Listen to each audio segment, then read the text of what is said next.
irmãos? Vamos orar e antes abrir em Hebreus 12. Hebreus 12, mas hoje o texto de leitura vai ser Lucas 23, 34. Mas o nosso ponto de partida sempre é Hebreus 12. Para nos lembrar para quem nós devemos olhar diante das adversidades. Hebreus capítulo 12, verso 1.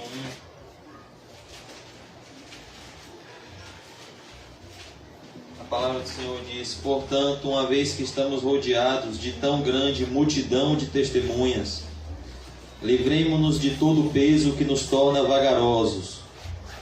A ideia aqui são preocupações que nos impedem de servir a Deus desimpedidamente, e do pecado que nos atrapalha, e corramos com perseverança a corrida que nos foi posta diante de nós.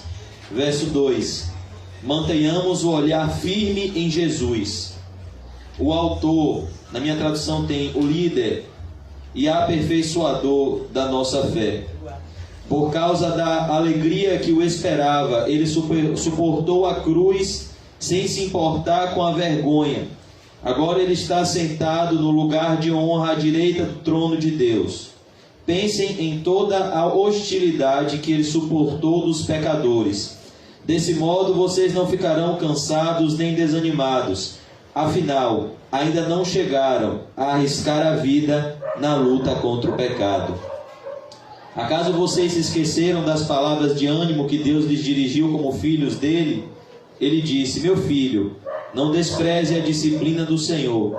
Não desanime quando ele o corrigir, porque o Senhor disciplina quem ele ama e castiga todo aquele que aceita como filho. Vamos orar. Senhor Deus, nós te pedimos perdão, Senhor, porque muitas vezes o Senhor ora por nós a mesma oração que vamos meditar nessa noite. Pai, perdoa, eles não sabem o que fazem. Tua palavra diz que o Senhor é o nosso sumo sacerdote, Pai Santo, que vive a interceder por nós. E muitas vezes nos esquecemos de onde o Senhor nos tirou e não te honramos como o Senhor deve ser honrado. Mas glória a Deus que nós temos um Salvador que intercede por nós e que morreu pelos nossos pecados. Jesus, nos ajude nessa noite a olhar para Ti mais uma vez, a ter uma visão que vem do alto, da Tua pessoa maravilhosa. Tira do nosso coração toda malícia, tira do nosso coração tudo que não vem do Espírito Santo, Senhor.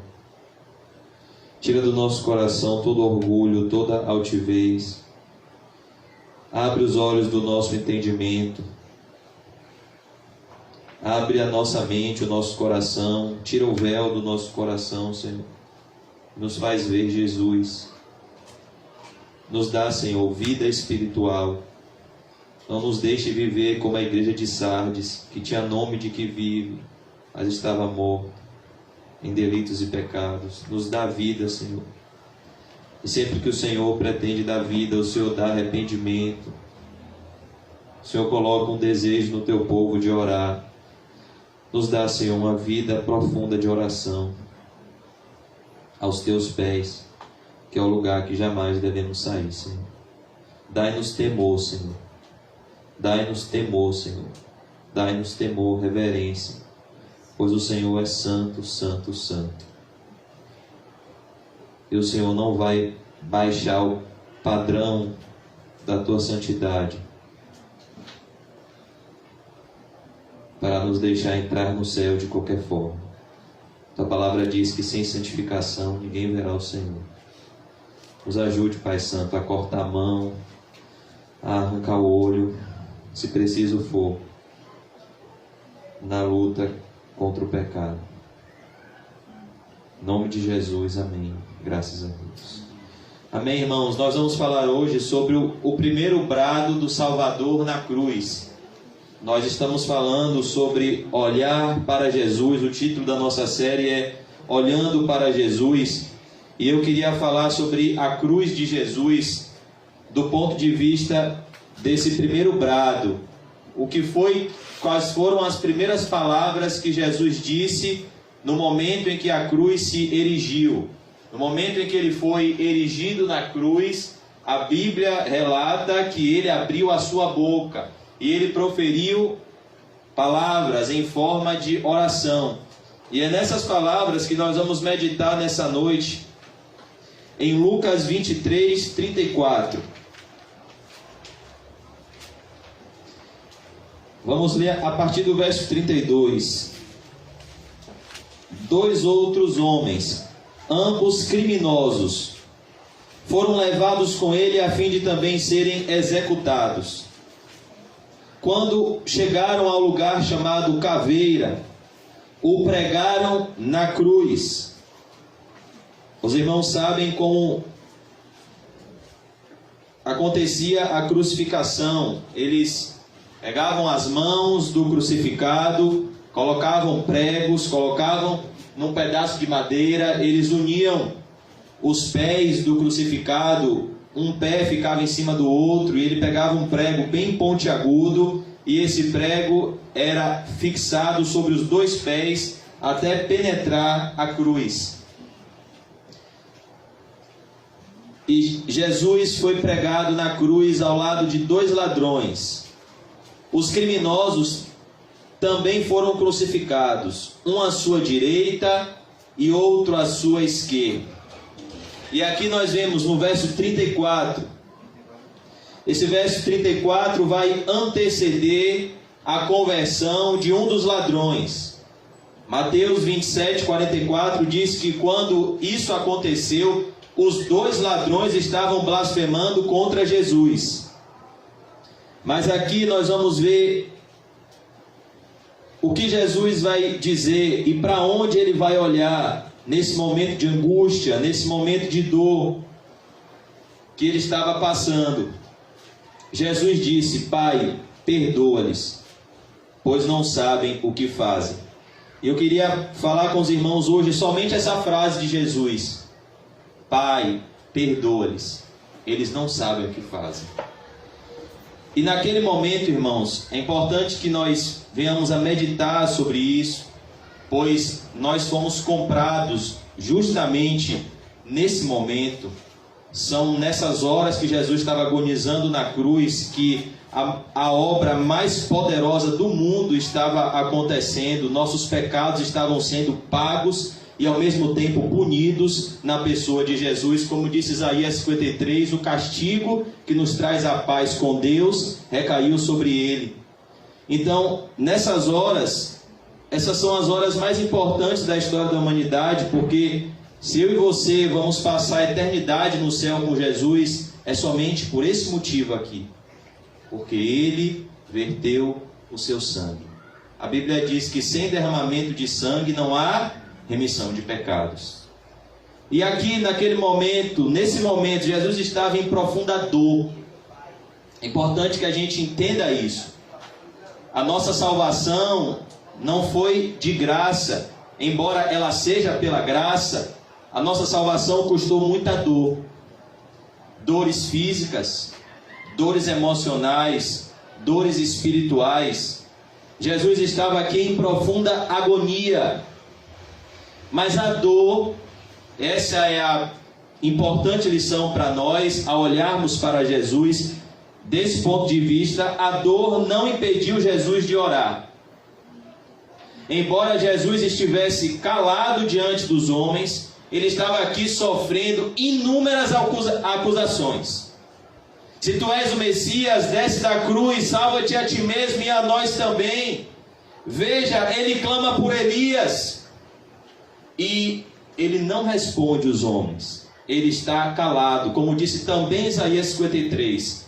Ele foi levado como ovelha muda diante dos seus tosqueadores. Ele não abre a sua boca. Ele está aqui como um cordeiro. Cordeiro de Deus que tira o pecado do mundo. mas ele, embora não fale com os homens, ele abre a sua boca e ele fala com Deus. E o primeiro ponto de vista que eu queria falar dessa passagem é isso: fale menos com os homens, fale mais com Deus. Porque maldito é o homem que confia no homem. Às vezes você abre o coração para uma pessoa e você não sabe o que aquela pessoa vai fazer com aquela informação que você está dando. Mas se você abrir o seu coração para Jesus, com certeza Ele vai fazer aquilo que é bom, perfeito e agradável para você. Então Jesus nos ensina aqui que nós devemos conversar mais com Deus e conversar menos com os homens. Orar mais em secreto. A segunda coisa que Jesus nos ensina aqui é vigiarmos quando abrirmos a nossa boca. Jesus poderia aqui murmurar. É o natural da natureza humana. Os dois ladrões começaram a murmurar. Quando a gente está sentindo dor, o normal é o quê? Reclamar. Ai, está doendo. Ai, que dor. Jesus poderia aqui abrir a boca e dizer: ai, que prego doendo na minha cabeça. Ai, que prego doendo no meu pé. Ai, que prego doendo na minha mão. Mas Jesus, ele usa a boca para abençoar. E aqui eu queria meditar nessa realidade, que as palavras existem para revelar o estado do coração. Nós vemos aqui 3 cruzes e algumas palavras. As palavras que emanam dessas 3 cruzes revelam como estava o coração desses 3 crucificados, pois a boca fala o que o coração está cheio. Os 2 ladrões estavam clamando: se tu és o Messias, desce-te da cruz, salva-te a ti mesmo e a nós também, revelando que o coração deles estava sujo. Eles não estavam vendo o plano de Deus ali, eles estavam vendo a sua salvação momentânea e circunstancial. Eles queriam um alívio momentâneo da sua dor e do seu sofrimento. Mas aqui na cruz do centro, na pessoa de Jesus, nós vemos um homem limpo de coração. E o que a Bíblia diz na bem-aventurança de Mateus 5,8? Bem-aventurados os limpos de coração, eles verão a Deus. Jesus aqui está vendo a quem? A Deus. Coisa que os 2 ladrões não estavam vendo. E ele diz aqui: Pai, perdoa-lhes, porque não sabem o que fazem. Jesus disse, irmãos, que de toda palavra frívola, de toda palavra ociosa, está lá em Mateus 12, que os homens disserem, eles hão de dar conta no dia do juízo. Por isso que Tiago 1 vai dizer que todo homem seja apto para ouvir e tardio para falar. Porque uma vez que a palavra sai da boca, ela não volta mais. E Jesus disse: pelas tuas palavras serás justificado, ou pelas tuas palavras serás condenado. Porque as palavras são justamente um termômetro para o estado do coração. Agora, irmãos, nós vemos aqui que Jesus não olha para a circunstância. Porque se ele olhasse para a circunstância, aqui nesse momento, provavelmente ele iria lamentar.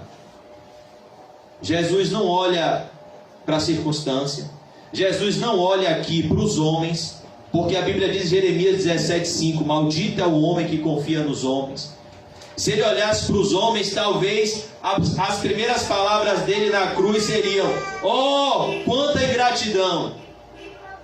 Pois essas pessoas que estavam aqui escarnecendo dele foram pessoas que ele curou, pessoas que ele evangelizou, pessoas que ele alimentou, pessoas que ele criou, pessoas que ele estava dando nesse exato momento o oxigênio para elas blasfemarem contra ele. E aqui nós vemos que Jesus, ele não olha para os homens, ele olha para Deus. Porque se ele estivesse olhando para os homens, provavelmente seu coração iria se sujar. Por isso Jeremias diz: bendito, como é feliz o homem que confia no Senhor. Spurgeon dizia: abençoado é o homem que nada espera da carne e do sangue, pois não se decepciona. Jesus aqui não olha para os homens, ele olha firmemente para o Senhor. Ele está crucificado, uma multidão está sangue sedenta, se alegrando com o seu martírio, mas ele eleva os seus olhos para os montes. E de onde vem o socorro dele? Do seu Pai. Ele diz: Pai, perdoa-lhes, porque não sabem o que fazem. Outra coisa é que Jesus não para de orar. O tempo todo Jesus está orando. A Bíblia diz: orai sem cessar. Jesus só parou de orar quando ele morreu. E por que ele morreu? Jesus morreu com a oração: Pai, em tuas mãos entrego o meu espírito. Mostrando que a primeira evidência de genuína conversão é a vida secreta de oração. Em Atos 9:11, quando Deus testifica a Ananias que ele deveria ir sim na casa de Paulo, porque Ananias disse: não, você viu quantos males esse homem fez aos teus santos em Jerusalém. Jesus diz a Ananias diretamente: vai, porque ele está orando. E quando é que um cristão para de orar? Quando ele morre.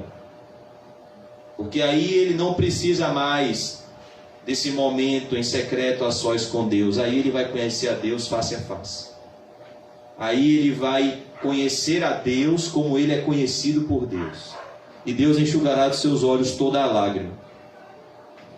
Então, nós vemos aqui que Jesus era tão acostumado a orar que ele não podia parar de orar, mesmo em meio a uma intensa dor. Quanto mais nós oramos, irmãos, mais desejos temos pela oração. Quanto menos nós oramos, menos desejos temos pela oração. Agostinho dizia: ou a oração faz você parar de pecar, ou o pecado faz você parar de orar. E nós temos que tomar cuidado, porque os cristãos, eles só vivem quando oram. Quem não está orando não está em comunhão com Deus, não tem vida com Deus e está morto em delitos e pecados. A oração é a respiração da alma, é o oxigênio do cristão. O cristão, ele só vive quando ele ora. E ele só ora quando ele vive. Porque quem está morto em delitos e pecados não pode orar. Então, mesmo em meio à dor, Jesus estava fortalecido no Senhor e na força do seu poder. Ele estava cheio de Deus. E ele não murmura, ele olha para o seu Pai. A primeira palavra de Jesus é Pai. Outra coisa é que Jesus não tinha dúvida da sua filiação. Se tem uma coisa que nos faz duvidar e nos impede de amar a Deus como Ele merece ser amado, é a dúvida a respeito da nossa filiação. Por isso que essa foi a estratégia principal de Satanás na tentação no deserto. Se tu és o Filho de Deus, transforme essas pedras em pães. Ele queria levar Jesus à dúvida do amor de Deus por ele, para que a dúvida de Jesus, do amor de Deus para com ele, levasse Jesus à infidelidade para com Deus. Então, nós vemos aqui que Jesus, ele tinha certeza da sua filiação, para que ele estivesse cheio de gratidão, cheio da certeza de que Deus o amava. Porque quando nós não temos a certeza que Deus nos ama, nós não servimos ao Senhor com alegria. Nós não fazemos as coisas por amor, mas fazemos as coisas por obrigação. E nós já sabemos que Deus não recebe nada feito por obrigação ou por necessidade. Deus ama quem dá qualquer coisa. Um abraço, um carinho, um versículo da Bíblia. Deus só ama quem dá com alegria, quem dá com amor. Então, Jesus aqui, ele não duvida da sua filiação. É importante que nós saibamos disso. Por mais que estejamos passando por aflições, em primeiro lugar, nós devemos olhar para o Pai e nós devemos ter essa certeza que o Espírito testifica com o nosso Espírito que somos filhos de Deus. Precisamos ter essa convicção de que Deus é o nosso Pai e que nós devemos contar a Ele os nossos temores e as nossas dores. Segundo, Jesus intercede pelos seus acusadores, rogando ao Pai que os perdoasse. Jesus aqui aponta para a obra principal do Evangelho, para o que ele veio fazer. Jesus aqui aponta para a sua principal missão: perdoar os pecados do homem. Por isso que Jesus aqui não está preocupado com sua reputação pessoal. Ele não diz: Pai, olha o que eles estão fazendo comigo. Ele não diz: Pai, olha como eu estou sofrendo. Jesus aqui mostra como ele era um homem perfeito. Jesus roga ao Pai pelo perdão. E essa é a principal riqueza que um homem pode ter. Essa é a missão de Cristo, essa é a missão da igreja, esse é o propósito do Evangelho, reconciliar o homem com Deus. Por isso Jesus disse: Pai, perdoa-lhes, pois não sabem o que fazem. Queria convidar os irmãos a abrirem 2 Coríntios 5,18. 2 Coríntios 5,18. O apóstolo Paulo vai falar dessa obra de reconciliação. No verso 17 ele diz: assim, pois, se alguém está em Cristo, nova criatura é. As coisas velhas se passaram e tudo se fez novo. No verso 18 ele vai dizer: e tudo isso vem de Deus, aquele que nos trouxe de volta para si por meio de Cristo e nos encarregou de reconciliar outros com Ele. O que o apóstolo Paulo está dizendo é que todo cristão é um embaixador de Cristo.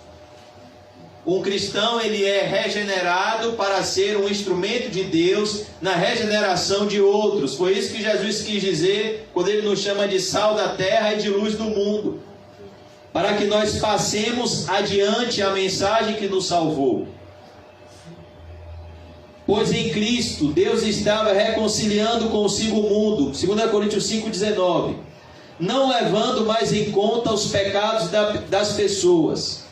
E Ele nos deu esta mensagem maravilhosa de reconciliação.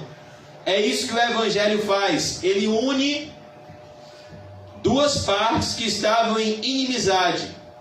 Ele traz a paz entre o pecador e o Criador por meio de Cristo crucificado. Então ele diz aqui agora, portanto, somos embaixadores de Cristo. O que é um embaixador? É alguém que fala em nome de algo ou alguém. Ou seja, um cristão é alguém que fala em nome de Cristo, como se fosse o próprio Cristo. É por isso que o apóstolo Paulo diz que a fé vem pelo ouvir e o ouvir da pregação de Cristo. Porque o próprio Senhor Jesus disse: aonde 2 ou mais estiverem em meu nome, reunidos em meu nome, ali eu me faço presente. Pois em Cristo Deus estava reconciliando consigo o mundo, não levando mais em conta os pecados das pessoas. E Ele nos deu essa mensagem maravilhosa de reconciliação.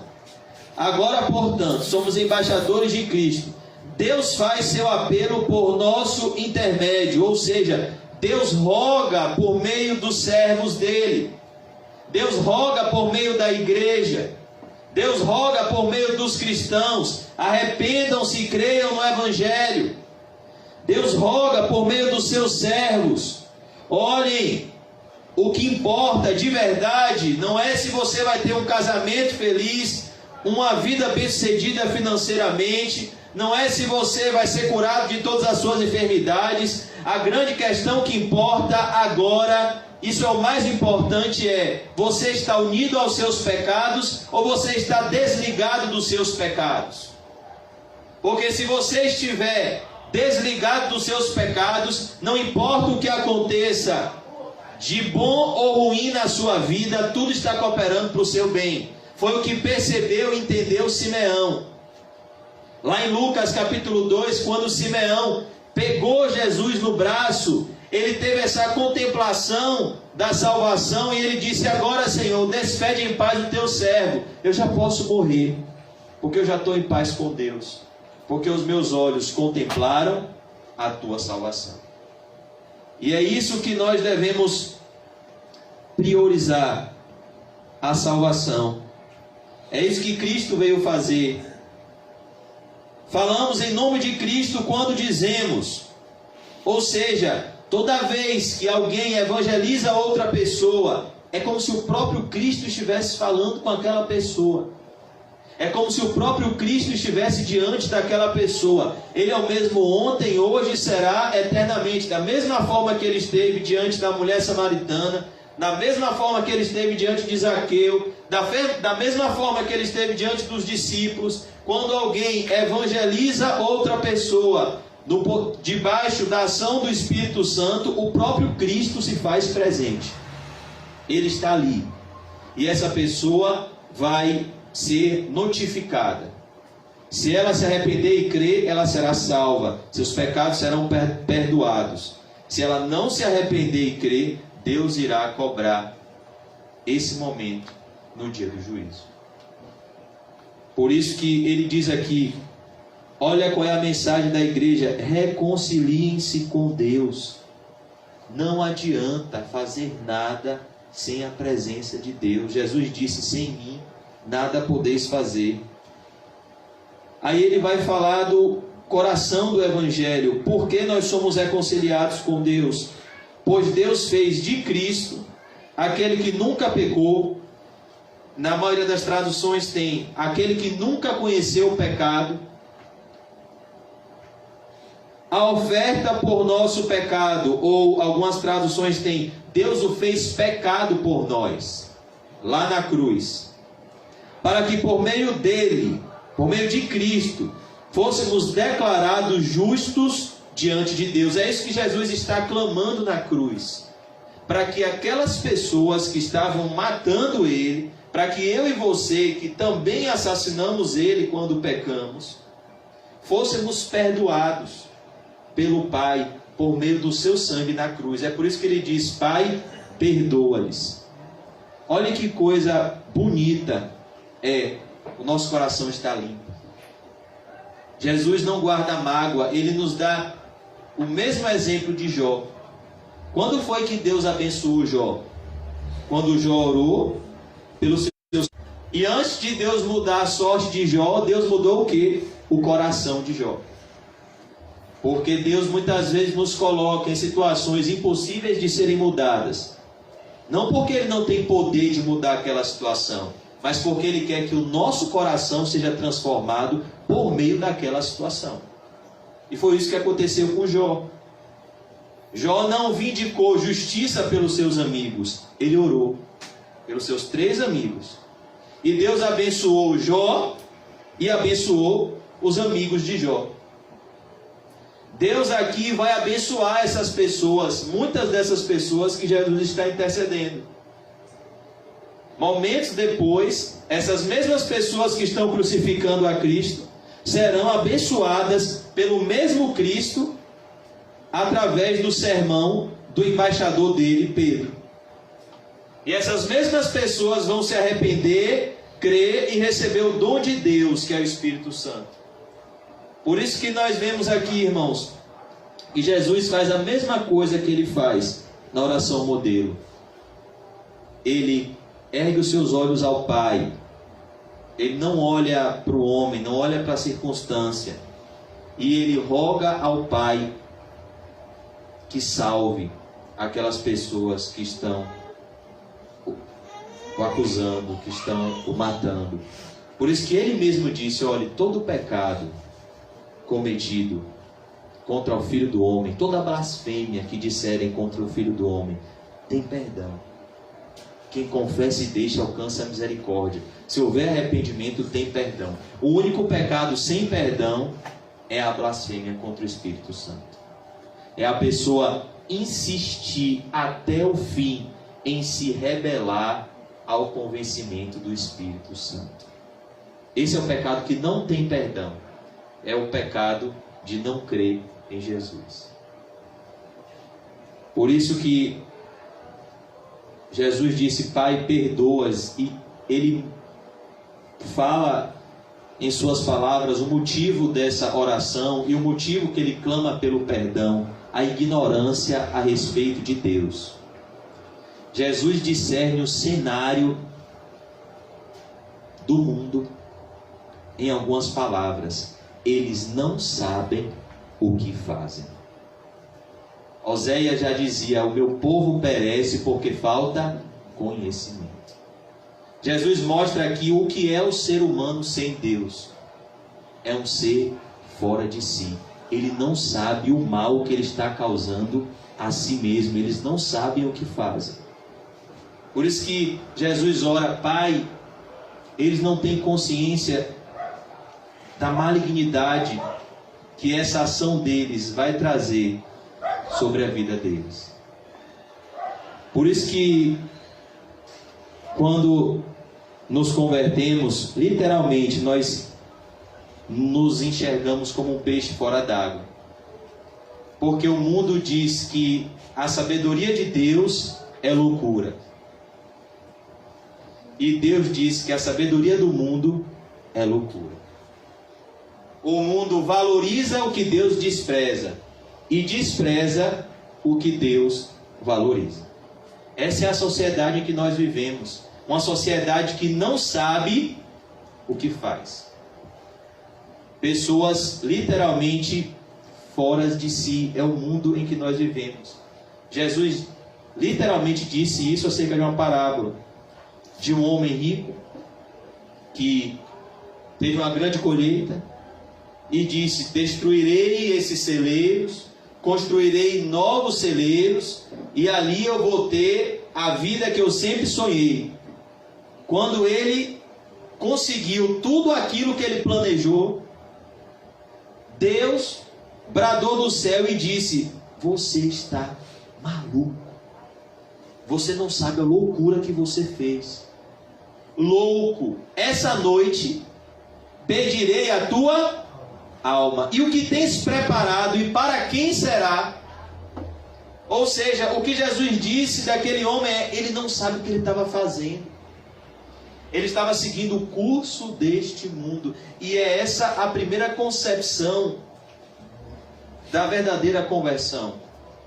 A conversão de que nós estávamos fazendo tudo errado.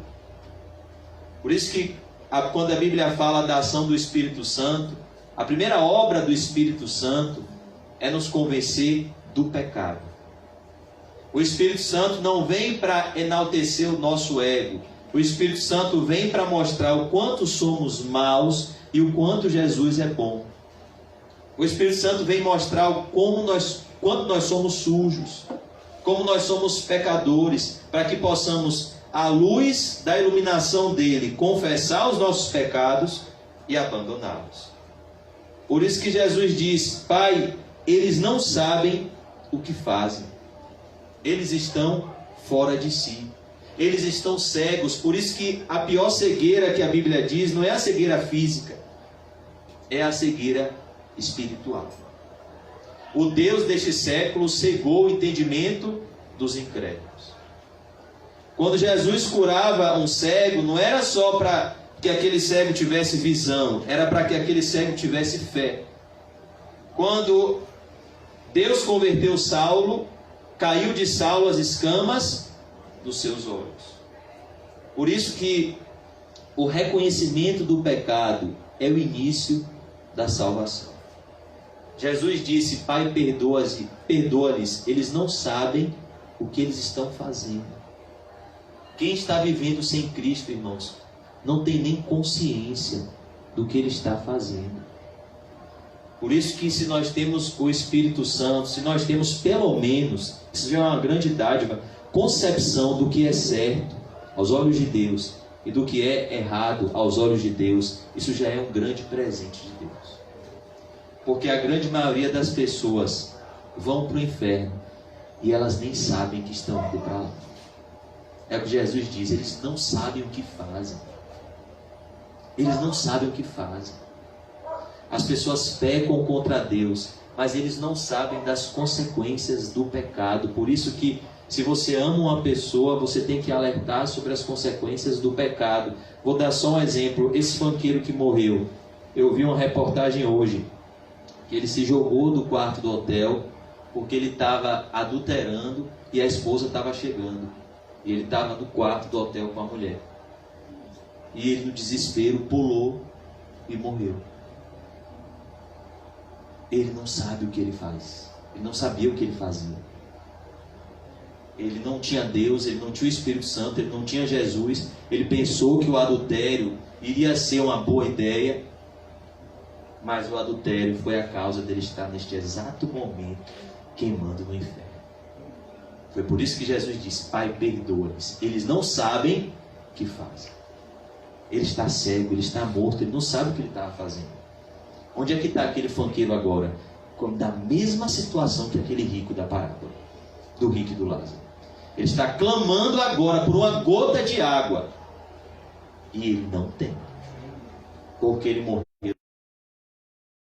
Sabem o que fazem.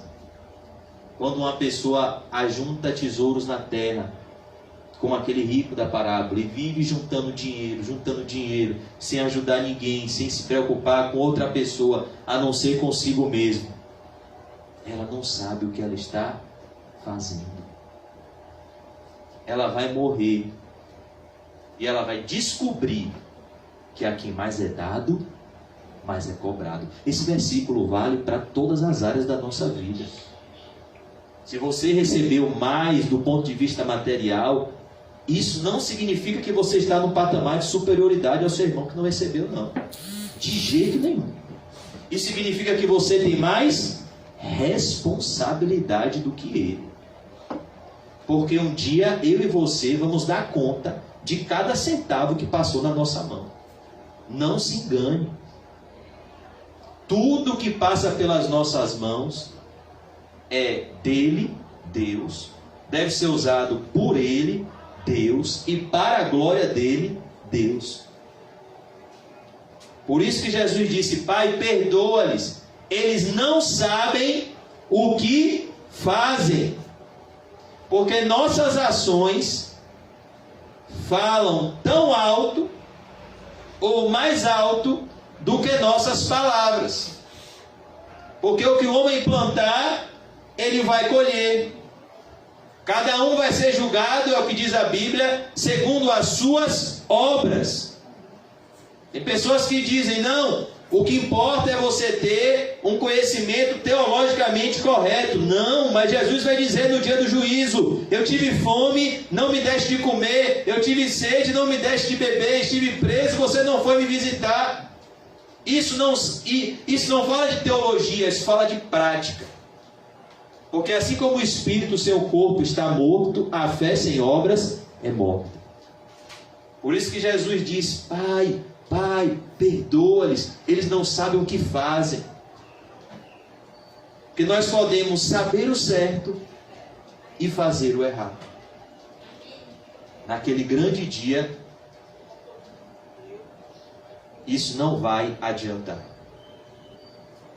Por isso que eu disse que muitas vezes essa oração está nos alcançando no nosso viver diário.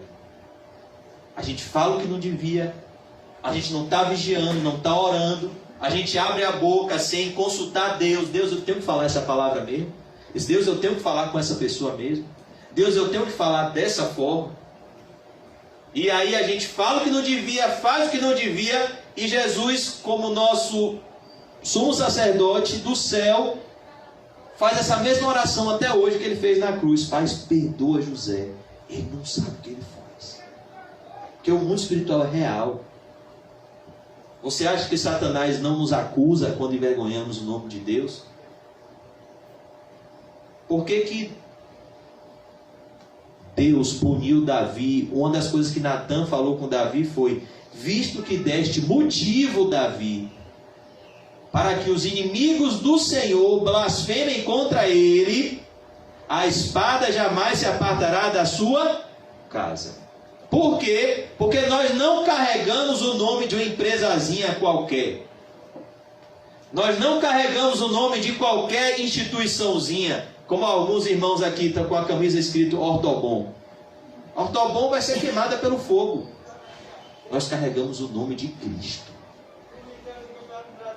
E nós vamos ter que dar conta, irmãos, das nossas ações. Nós vamos ter que um dia prestar conta de tudo que dizemos e de tudo que não dizemos, de tudo que fazemos e de tudo que não fazemos, porque aquele que sabe fazer o bem e não faz, nisto comete pecado. Por isso que Jesus condena não a teologia daquelas pessoas. Muitas daquelas pessoas ali eram fariseus, eram doutores da lei, sabiam a Bíblia, mas Jesus pede ao Pai que perdoe as ações daquelas pessoas. Pai, perdoa-lhes, eles não sabem o que estão fazendo. Olha, irmão, se nós tivéssemos a convicção do Espírito Santo de como o pecado ofende a Deus, o autor de todo o bem na nossa vida, nós iríamos entrar em profundo desespero pelo pecado. E é isso que falta hoje na igreja, convicção de pecado. O problema não é pecar, é um problema, mas todos pecaram e carecem da glória de Deus. Nascemos em pecado, mas o problema é não sentir dor pelo pecado. O problema é a insensibilidade com o pecado, é conviver normalmente com o pecado.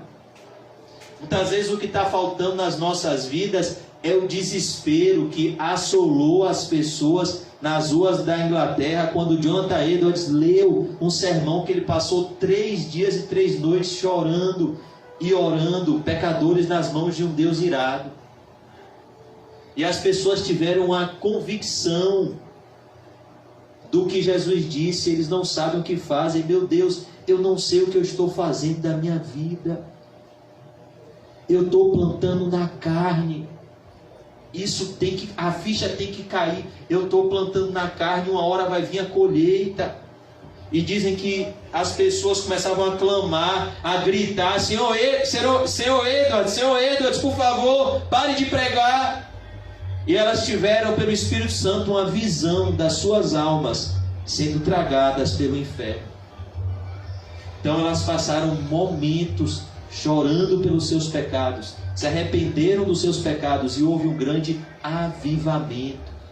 Porque o Espírito Santo não pode fluir onde existe anátema.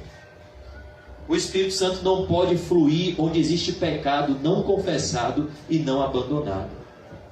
Por que você acha que o apóstolo Paulo disse que um pouco de fermento leveda toda a massa? Porque a igreja é o lugar mais santo da terra, é o único lugar santo da terra.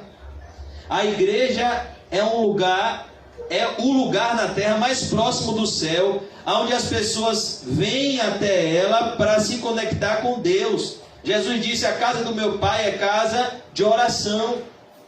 Mas se dentro da igreja tiver pecado não confessado, não abandonado, o pecado obstrui a ação do Espírito, impede o progresso espiritual. Não foi o que aconteceu com Acã? Foi ou não foi? o povo de Deus havia acabado de vencer uma batalha humanamente invencível de forma sobrenatural em Jericó. Jericó era uma cidade muito mais poderosa. E o povo de Deus somente obedeceu e tocou um instrumento rodeando as muralhas de Jericó, e o povo de Deus venceu a guerra. Aí depois eles enfrentaram um pequeno povoadozinho, onde eles estavam tão confiantes no Deus que deu a vitória de Jericó para eles, que eles falaram, não vamos mandar o exército todo não, que é isso, aquele povoado, vamos mandar só um pequeno pedaço do povo para lutar. E o povo tomou uma surra. Como assim? A gente perdeu a guerra para o povo de Ai. O que significa isso na igreja? O que é tomar uma surra do diabo? Não haver arrependimento na igreja. É você vir para o culto e sair do culto envergonhando o nome de Deus, não vivendo uma vida santa. Isso é uma vergonha, isso é uma derrota para a igreja. Isso é uma derrota para o nome de Deus. Olha fulano lá, olha como ele trata a mãe, olha como ele trata o pai. Diz que é crente. Isso é derrota no Novo Testamento. Essa é a derrota do povo de Deus. Tomou uma surra de Ai. E muitas vezes Satanás olha para pessoas que se dizem cristãs e ele dá risada, ele faz chacota. Quando na verdade nós deveríamos estar despertando a fúria dele através de uma vida santa. E então Josué se prostrou, orou. Senhor, o que é que está acontecendo? Por que a gente perdeu essa guerra? Deus falou, Josué, não adianta orar não, pare de orar. Tem anátema no meio do povo. Enquanto o anátema não for retirado, vocês não vão prevalecer. Aí jogaram dardos até cair em Acã. Ele só confessou quando ele foi pego. E quando ele foi pego, ele disse, já tarde demais. Olha, eu vi os despojos, eu peguei, não aguentou ver barra de ouro. Peguei os despojos de Jericó, porque Deus tinha dito, não pode pegar nada de Jericó. Ele pegou sua família, seus animais, nem o pet de Acã, nem o cachorrinho sobreviveu. Tudo que ele tem, tudo que esteja relacionado a Acã, como se fosse hoje, pegue o celular, pegue tudo, todo vestígio de Acã e coloque ele no meio do arraial e apedrejem ele e a sua família e os seus animais até a morte. E Acã foi morto. Capítulo 8, Ai é destruída. O povo de Deus venceu. Porque o que encobre as suas transgressões jamais prosperará. Mas o que confessa e deixa alcança a misericórdia. E consequentemente a prosperidade. Por isso que Jesus muitas vezes diz, Pai, perdoa-lhes, eles não sabem o que fazem. Deus tem tantas bênçãos para a igreja e na igreja. Tantas bênçãos espirituais nas regiões celestiais. Uma pessoa vir para a igreja e ser visitada pelo Espírito Santo, ser convertida a Cristo. Seus entes queridos que não são cristãos, serem atraídos a Cristo pelo poder do Espírito Santo na igreja. Por isso que nós devemos, irmãos, orar por um avivamento, para que o Espírito Santo nos alcance. Senhor, o que é que eu estou fazendo? E a gente possa refletir as nossas ações, como foi o caso do filho pródigo, e cair em si, como foi o caso de Pedro, e chorar amargamente, ter um arrependimento verdadeiro, que é seguido por frutos dignos de arrependimento. Porque senão a gente fica igual, irmão, aquele povo no deserto, andando em círculo. Andando em círculo. E a gente não entende por que a gente está andando em círculo. Porque o que acontece na nossa vida física é consequência do que acontece na nossa vida espiritual. Meu Deus, por que nada me satisfaz? Você já leu o livro de Ageu? Por que eu me visto e não me aqueço? Por que eu como e não me sacio? Por que eu bebo e minha sede não passa? Por que eu trabalho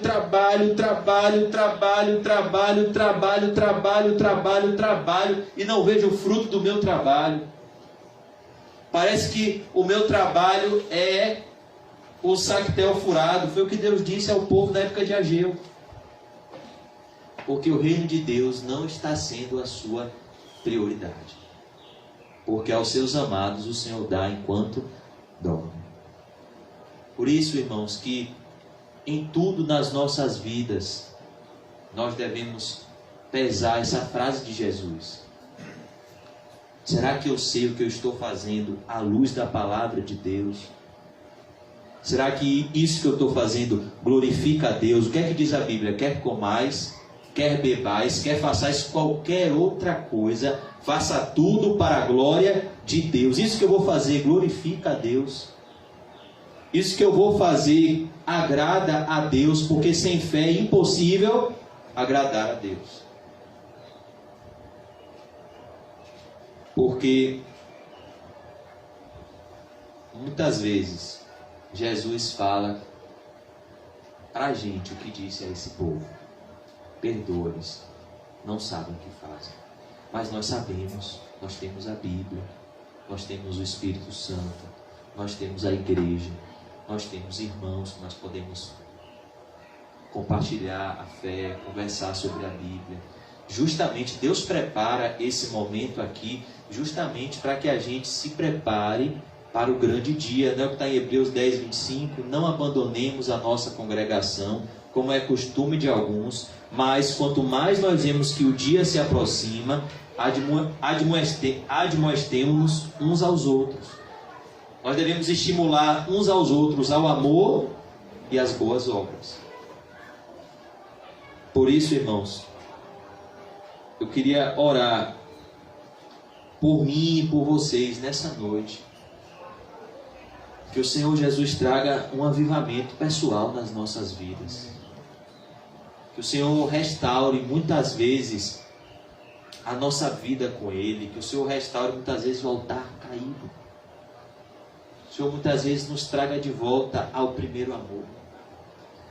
E que Ele nos quebrante e nos faça destruir toda cisterna rota que não retém água. Porque tudo que o seu coração diz que você tem que fazer, e isso não é da vontade de Deus, é uma cisterna rota. Não vai reter água. É por isso que Jesus disse: ele não sabe o que faz. Eles não sabem o que fazem. Eles estão pensando que agindo dessa forma, isso vai trazer algum tipo de benefício para eles, quando na verdade isso que eles estão fazendo vai ser a causa da miséria deles. É como a forca que Amã preparou para Mardoqueu. É a mesma coisa da cruz que prepararam para Jesus.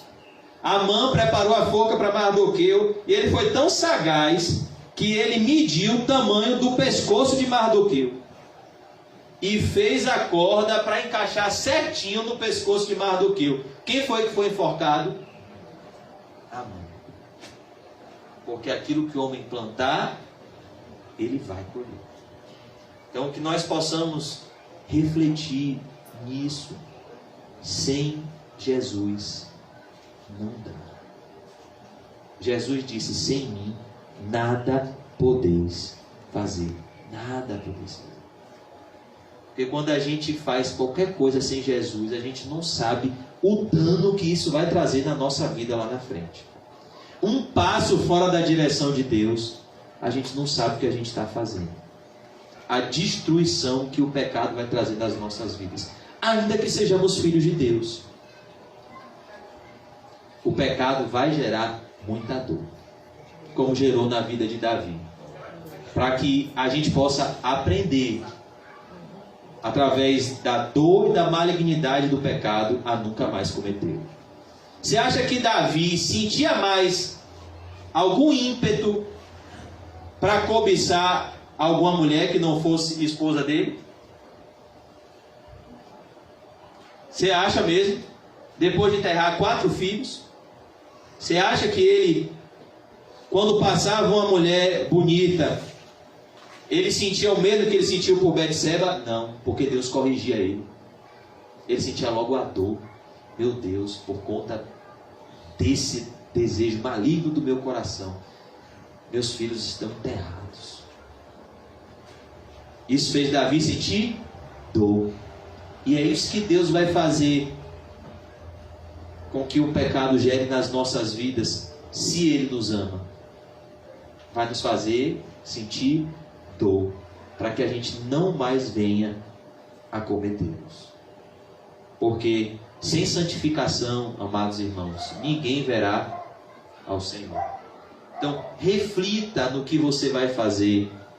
Olha o que Jesus disse: eles não sabem o que fazem. Reflita à luz da palavra de Deus. Será que vale a pena mesmo não perdoar? Será que vale a pena mesmo guardar mágoa de alguém? Seja sincero, vale a pena? Você já guardou mágoa de uma pessoa? Eu já guardei muitas vezes.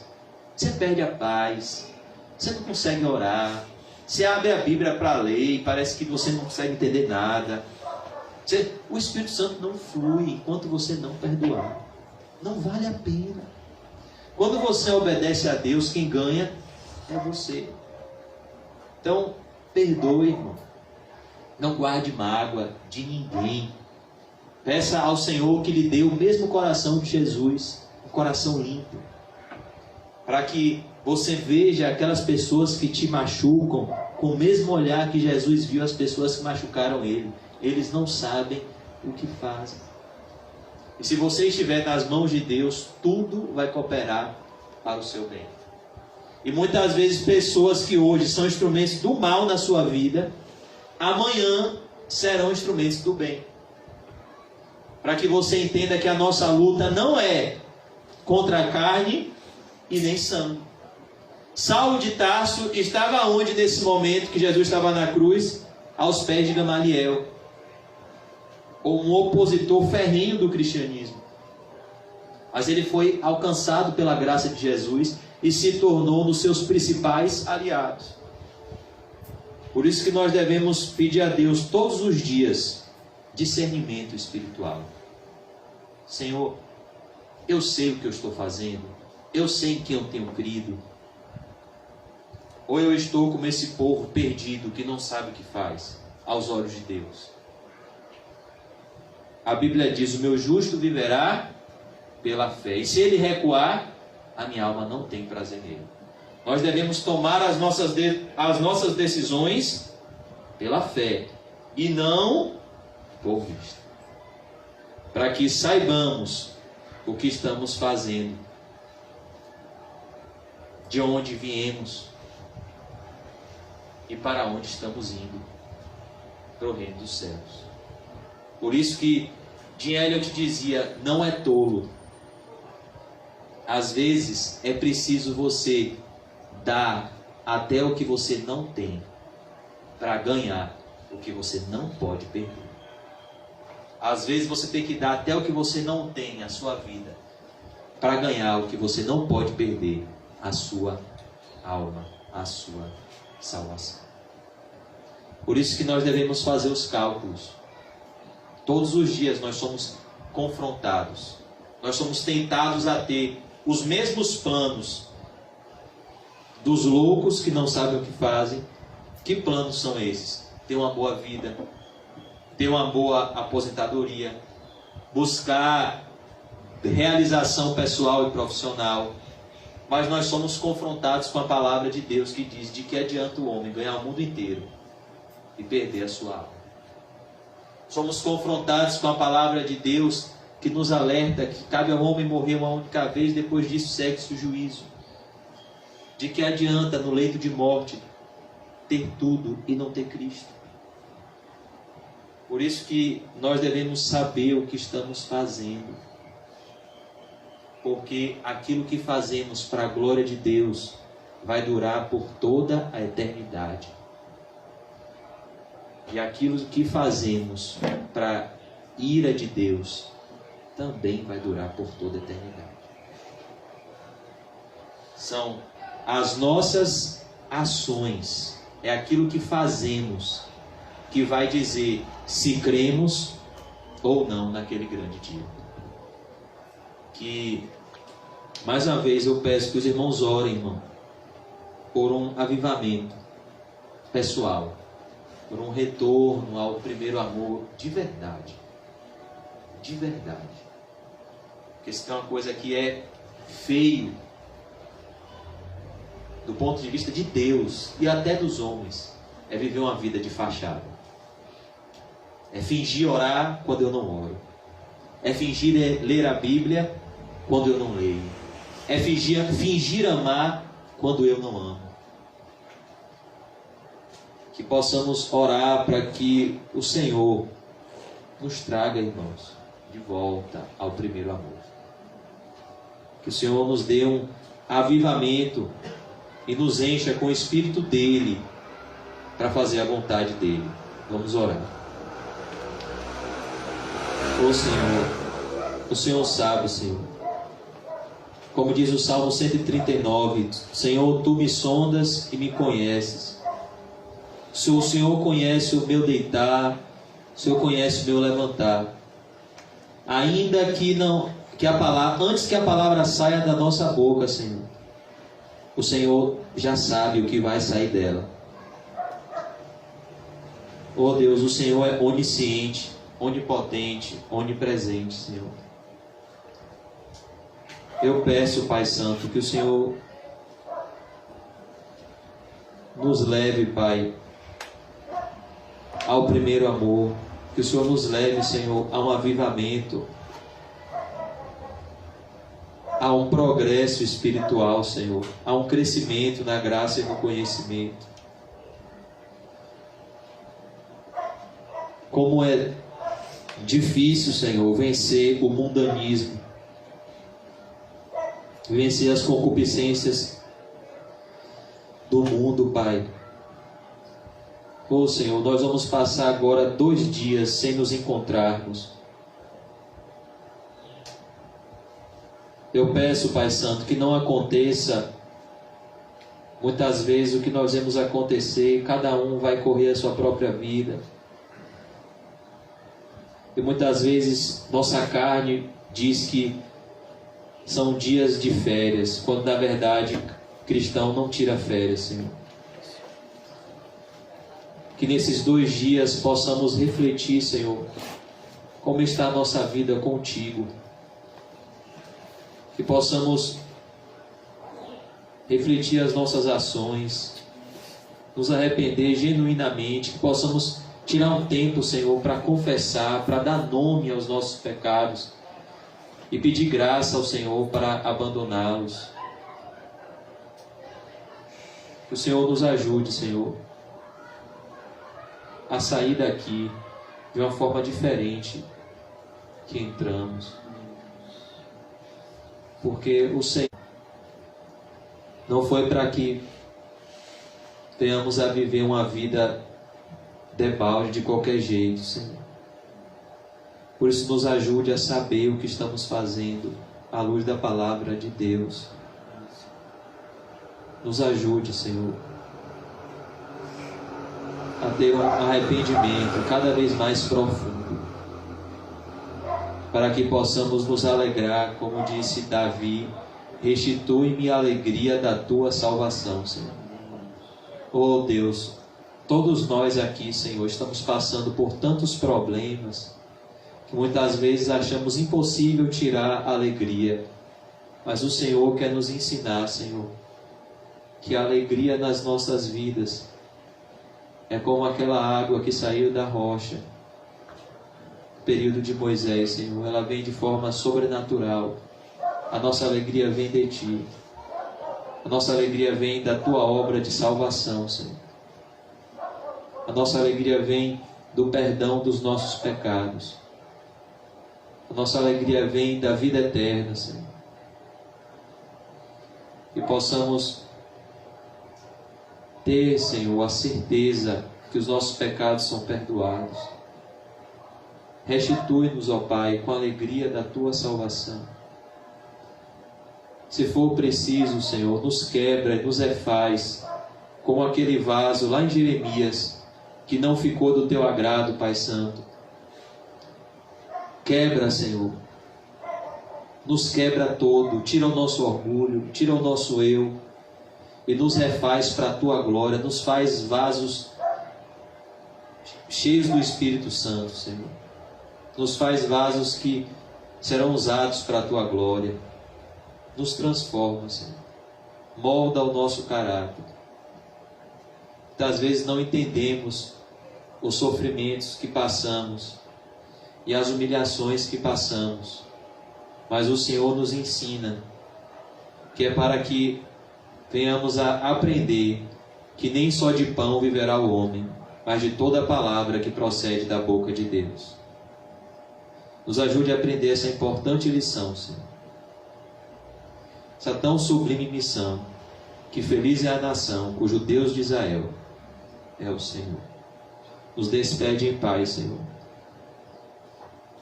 Nos dá um amor verdadeiro uns pelos outros.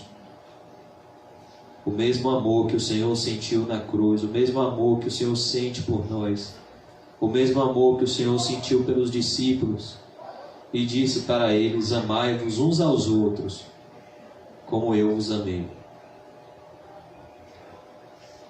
Que possamos nessa noite, Senhor, olhar para o nosso irmão e nos colocar no lugar dele, tentar sentir, Senhor, o que ele está passando, para que possamos exercer misericórdia e oração uns pelos outros, pois foi isso que o Senhor nos ensinou na cruz, que a súplica de um justo pode muito em seus efeitos, que a intercessão de um justo não é ineficaz. Essa oração do Senhor rapidamente foi ouvida e o Senhor perdoou aquele ladrão da cruz da direita, Pai. Nos ajude, Senhor, a interceder uns pelos outros. Nós oramos como igreja, Senhor, pela nossa irmã Osana. Só o Senhor sabe, Senhor, as aflições que a tua filha tem enfrentado, as angústias que ela tem enfrentado, Senhor. E nós rogamos ao Senhor que o Senhor visite ela com o Espírito Santo, que o sobrenatural, Senhor, alcance ela. Oramos, Senhor, pela cura dela, Senhor, que o Senhor possa exercer a tua boa, perfeita e agradável vontade na vida dela, Senhor. E que ela possa ser um instrumento que vai ser usado por Ti, aonde ela está, Senhor. Visita, Senhor, nossa irmã Osana, e toca nos corações das irmãs, para cada vez mais mostrar carinho, amor e atenção com ela, Senhor. Pois se não sentimos a dor do próximo, a nossa ferida é pior do que a dele. Enche ela do Espírito Santo, Senhor. Enche ela com a certeza da salvação. Enche ela com a graça, Senhor, e com a paz que excede todo entendimento. Que possamos, Senhor, reacender o nosso amor pela Bíblia, como foi com os discípulos no caminho de Emaús, Pai. Que o Senhor possa reaquecer nos nossos corações a chama do Evangelho e nos fazer comer o rolo, como o Senhor disse a Ezequiel, e nos fazer nos deliciar na Tua maravilhosa lei, nas Tuas tão maravilhosas promessas, Pai. Nos ajude, Senhor, nos ajude a Te buscar de todo o coração. Nos despede em paz, Senhor. Nos dá a paz que excede todo o entendimento, para que possamos ser restaurados por Ti e abençoados por Ti. Como diz a Tua palavra, o choro ele pode durar uma noite, mas a alegria vem ao amanhecer. Nos enche, Senhor, do Espírito Santo e nos conforma à imagem de Jesus. Em nome do Pai, do Filho e do Espírito Santo. Amém. Amém, irmãos. Salve seu irmão, cumprimento santo. E ore, irmãos, uns pelos outros. Amém.